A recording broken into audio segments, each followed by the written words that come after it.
Welcome back to Beacon English Podcast. Hello, everyone. Today, we're jumping into something really fundamental, aren't we? We absolutely are. This deep dive is all about unlocking the power, the hidden power maybe, within the shortest, simplest words in English. Right. We're kind of stepping away from those heavy grammar books. Yeah, exactly. And moving straight into how people actually talk, the rhythm of everyday conversation. That's it. So if you, listening right now, want your English to shift, from sounding a bit stiff, maybe academic. To sounding genuinely natural and confident.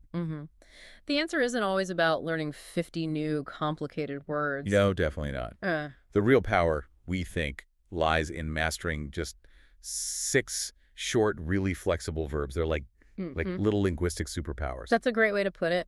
We're focusing on the 6 core verbs that honestly carry so much of our daily communication. They really do. They're the keys to making sentences that sound quick, friendly, just natural.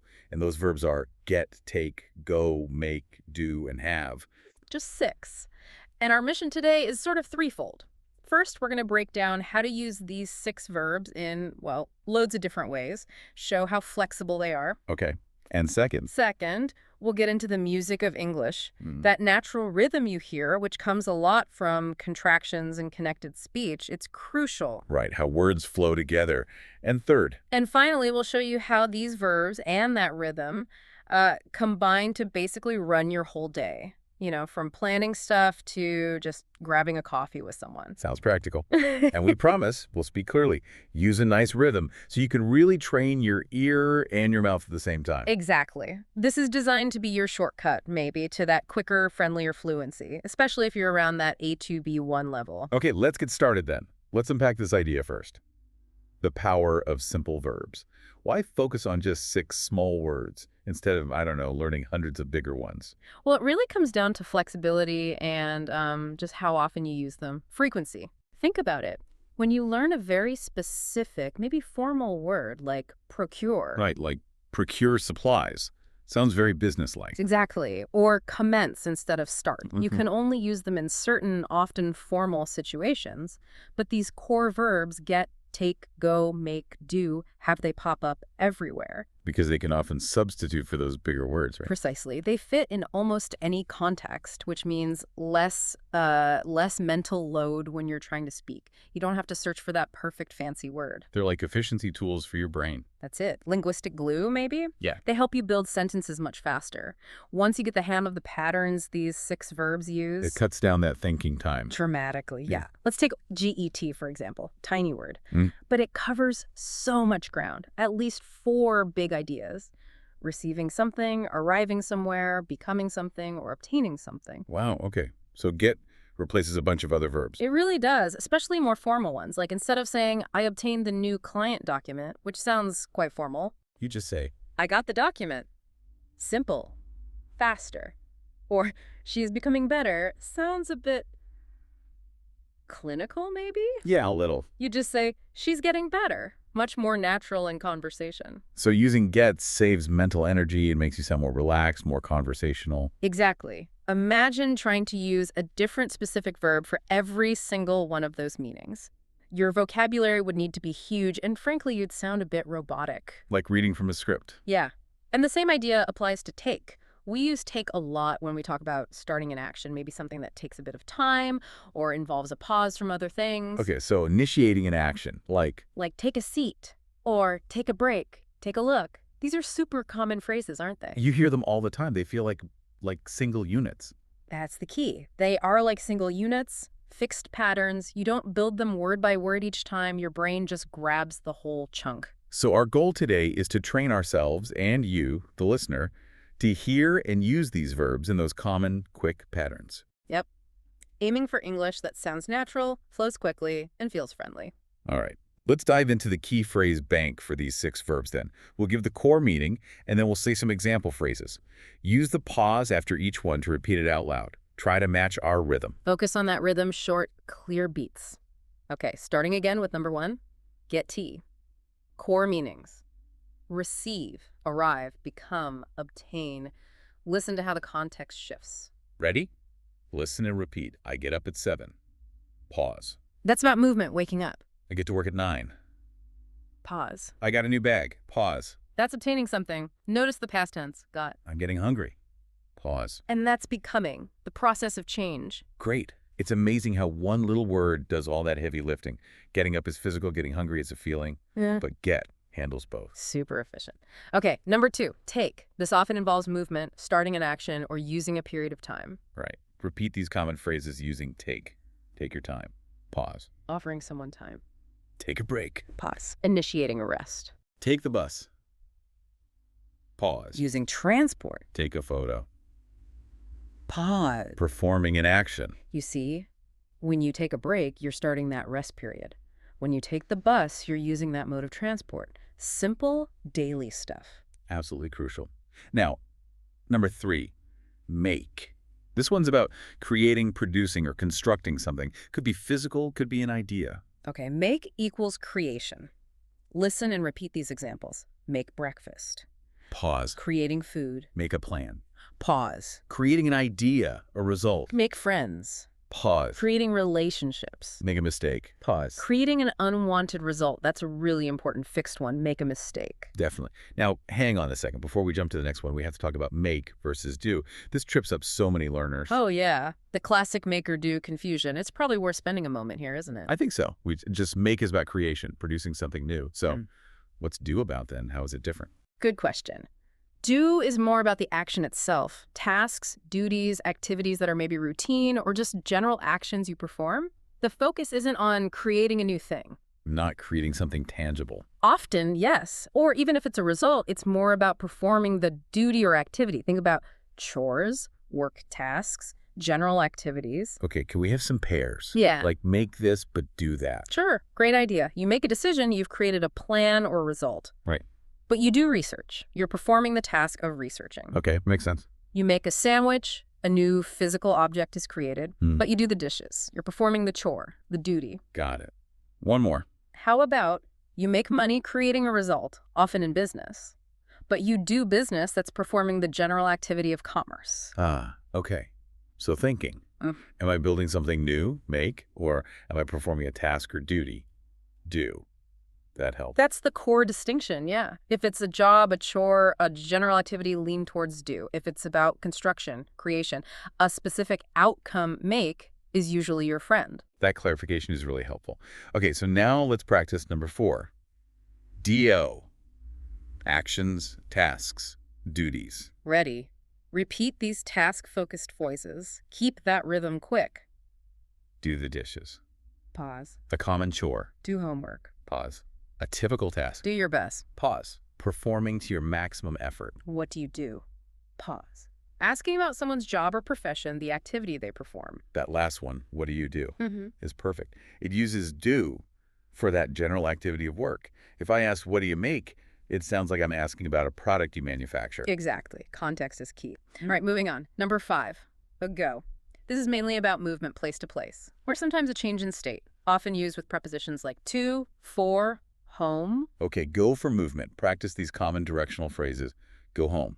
Pause. No, to before home, just go home. Go to class. Pause. Movement to a location. Go for a walk. Pause. Movement with a purpose. Let's go. Pause. A very common energetic phrase to start something. And you should notice, go is often did really quickly, especially in let's go. It's almost like let's go. Try matching that speed. Yeah, that connected sound is important. Okay, last one, number 6, has, have, our final core verb. This covers possession-owning things, but also experiences. Super common for plans, schedules, meals, etc. Okay, have for possession and experiences. Final said for repetition. I have a meeting.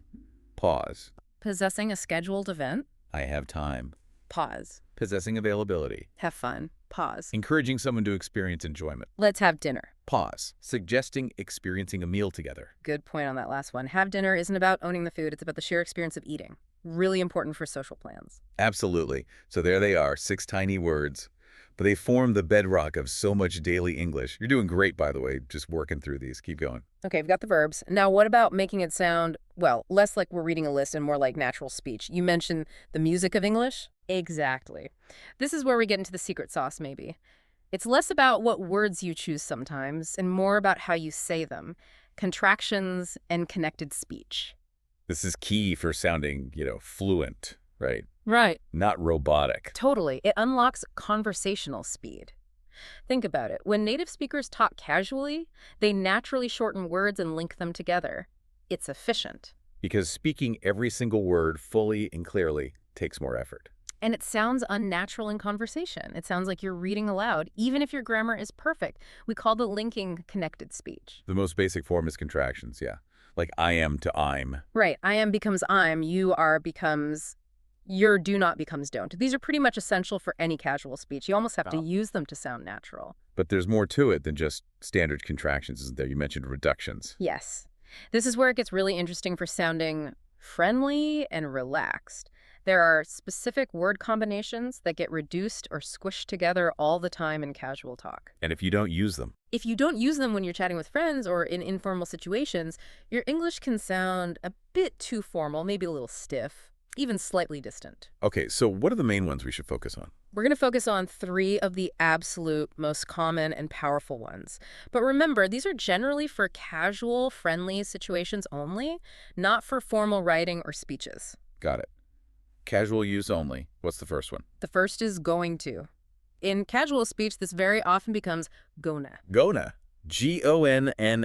Yep.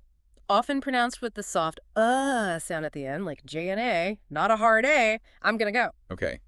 Gonna. Number 2. Number 2 is want to. This frequently reduces to wanna. Wanna. W-A-N-N-A. Exactly. You hear this all the time in questions or invitations. Do you want to join? Wanna.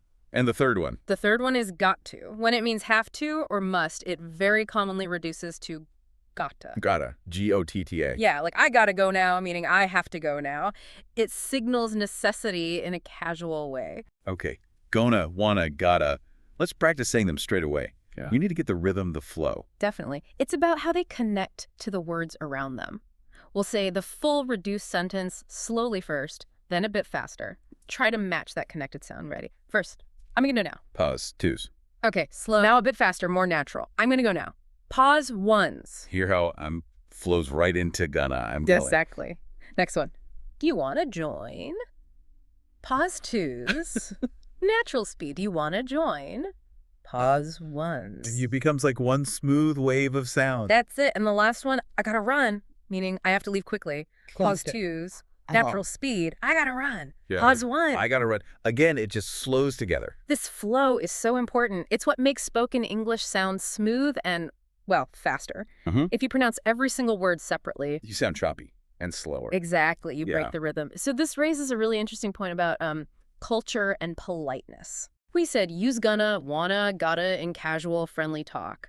But what happens if you use the full form, like I am going to, when you're just texting a good friend? Does it just sound a bit formal, or is it worse? Oh, that's a great question. Is it actually wrong in that context or just awkward? It's not grammatically wrong, of course, but socially. It can definitely feel awkward. Or even carry an unintended meaning. Like what?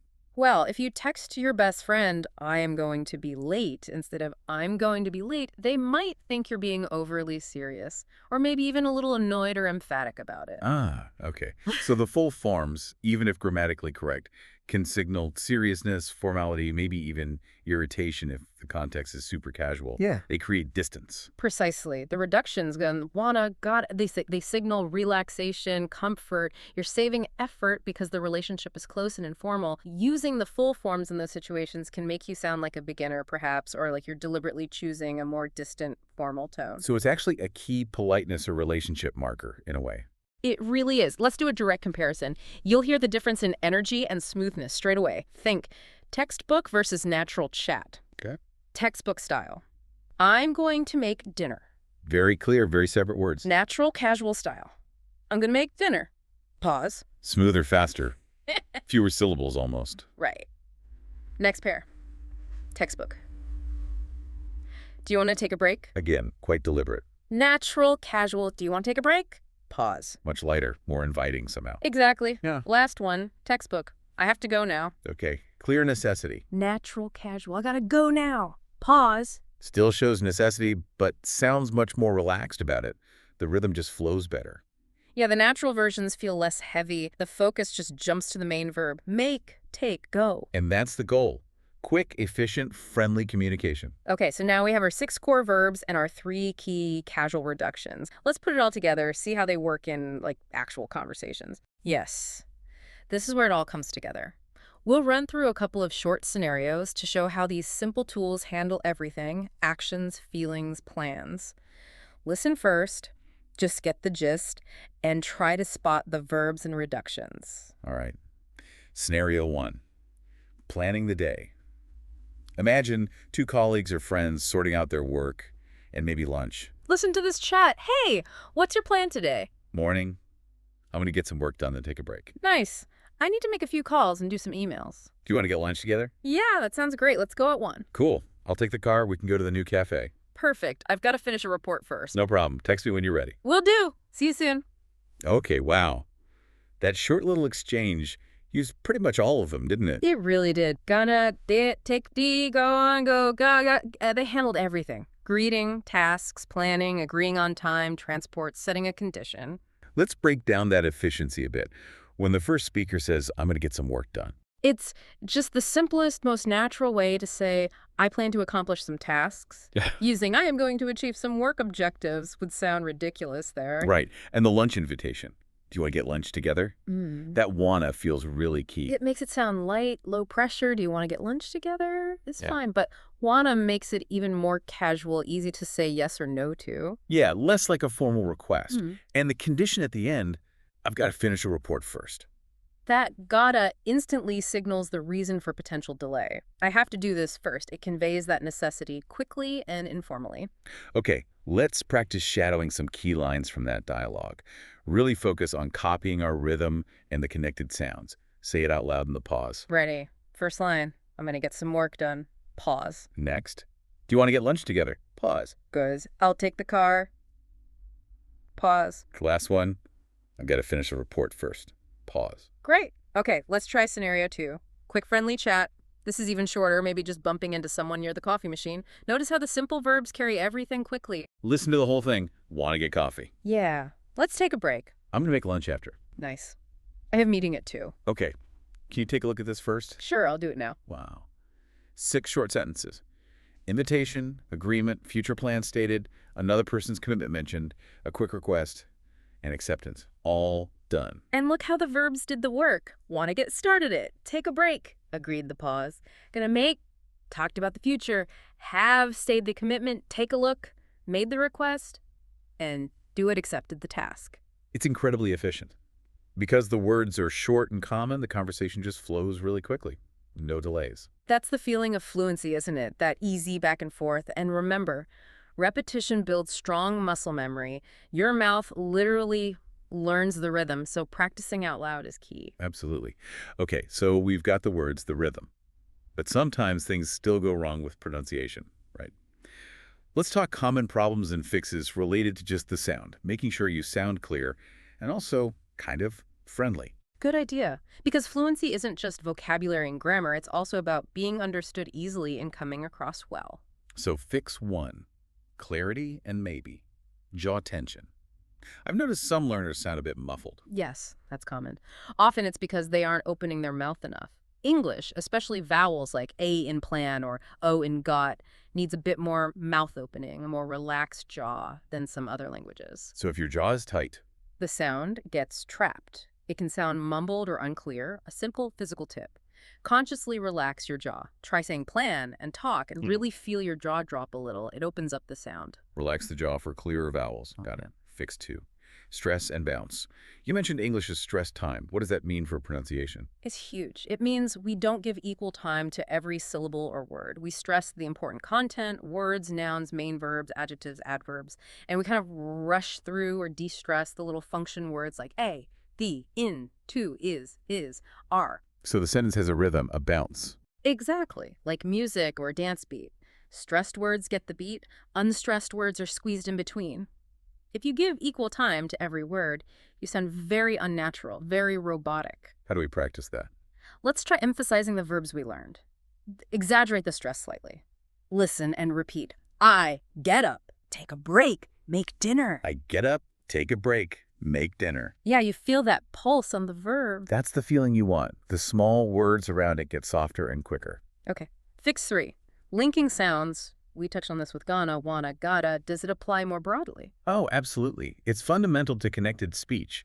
We naturally link the last sound of one word to the first sound of the next, especially if it's consonant to vowel. We don't usually stop between every word. Because stopping breaks the rhythm. Completely. Take I've got to go now. If you Oh. pause after each word, so I've got enough, so I can stop now. It sounds disjointed. But linked. It becomes one smooth phrase. I've got to go now.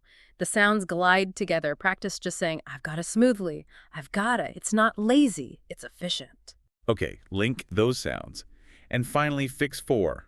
Tone. How do we make sure we sound friendly, not flat or bored? This is really important in English. A flat tone can sometimes be misinterpreted as disinterest or even being unhappy or unfriendly. So how do we fix it? We can't exactly tell our voice to sound happier. Actually, there's a simple physical trick. Smile. Just a little bit. When you smile slightly, it naturally changes the shape of your mouth and tends to lift the pitch of your voice slightly. Seriously. Smiling helps pronunciation. It softens the sound and generally makes your tone warmer and more engaging. Try saying, hello, how are you? First with a neutral face, then with a small smile. You'll likely hear a difference. Friendly voice often comes from a friendly expression. Friendly voice, friendly English. I like it. Okay, Yes. those are great practical tips. Jaw, stress, linking, smile. Let's put some of this into practice now with a couple of drills. This is your chance to actively use the verbs and the rhythm. Listen, use the pause, speak out loud. Okay. Drill 1. 6 daily sentences. A shadowing burst. We'll use our core verbs in simple daily sentences. Slow first, focusing on clear rhythm and stress, then faster for natural flow. Ready. Slow examples. Focus on stressing the main verb. I get up early. Pause. I take a walk. Pause. I make breakfast. Pause. I go to work. Pause. I do my best. Pause. I have dinner with family. Pause. Good. Now, the exact same sentences, but faster. Try to link the words more, keep the stress on the verb, but let the function words flow quickly. Match our speed. Fast flow. Focus on connected speech. I get up early. Pause once. I take a walk. Pause once. I make breakfast. Pause once. I go to work. Pause once. I do my best. Pause once. I have dinner with family. Pause once. How did that feel? That faster rhythm is closer to real conversation speed. It trains your mouth to connect sounds. Definitely feels different saying it faster. Okay, drill 2. Mini quiz. Time to check your understanding of which verb to use and the rhythm. 3 quick questions. Listen, think, and maybe say the answer on the pause. Question 1. Which verb fits best here? I need to my chores. Is it A, make, or B, do? Pause 3s. What do you think? The answer is B, do. Remember, do is for tasks, duties, chores. You do chores. Make chores sounds odd. Okay, good. Question 2. What's a natural, casual way to ask your friend if they have plans for later? Think about reductions. Pause 3s. Any ideas? A really common, natural way is, what you going to do later? Or even just, what are you going to do? Using gonna makes it sound friendly and casual. What are you going to do later is correct, but much more formal. Great. Final question number 3. Which sounds more relaxed or natural when suggesting a pause? A, we should take a break now. Or B, we should get a break now. For these reasons, A or B? The most common and natural phrase is A, we should take a break now. Take a break is that fixed collocation, that unit we talked about. While get a break is an impossible, take a break is the standard natural choice here. Excellent work if you got those. And even if not, just thinking about them helps reinforce the patterns. You did so well today, everyone. Keep speaking, keep smiling, and keep learning. Absolutely. We've covered a lot, so let's do a quick recap just to lock in the main points. Good idea. So, the foundation for sounding friendly and fluent in everyday English really leans on those 6 core verbs, doesn't it? It really does. Get, take, make, go, do, have. Master their common patterns. Focus on how they're used, not just dictionary definitions. Think of them as your efficiency toolkit.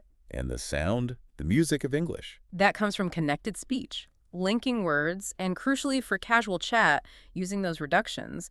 Donna, wanna, gotta. They signal relaxation and help the rhythm flow smoothly. But only in casual talk. Yes, essential reminder, formal situations need the full forms. Okay, let's hear those 3 key model sentences one last time. These are great anchors for remembering the rhythm and reductions. Listen and maybe repeat one last time. I'm gonna make dinner. Pause. Do you want to join? Pause. I gotta go now. Pause. And conversation is 2-way. Don't forget, simple, friendly reaction show you're listening and engaged. Like. That sounds great. Pause. Or even just, me too. Yeah. Pause. Those little phrases keep the conversation warm and moving. So here's a final thought to leave you with. Those tiny, simple sentences we practiced, they really can carry almost everything you need to say about your daily life, your plans, your feelings. Simple truly is powerful in conversation. It absolutely is. So, for your practice this week, try this. Actively listen for these 6 core verbs: get, take, make, go, do, have, and the reductions gonna, wanna, gotta, whenever you hear English spoken naturally. Notice how often they appear. Then pick one of those 6 verbs that you feel maybe the least confident with. Is it make versus do? Is it all the meanings of get? Once you've picked your tricky verb, try to write down just 2 simple sentences using it about your daily life, something real for you. And the crucial step. Say them out loud.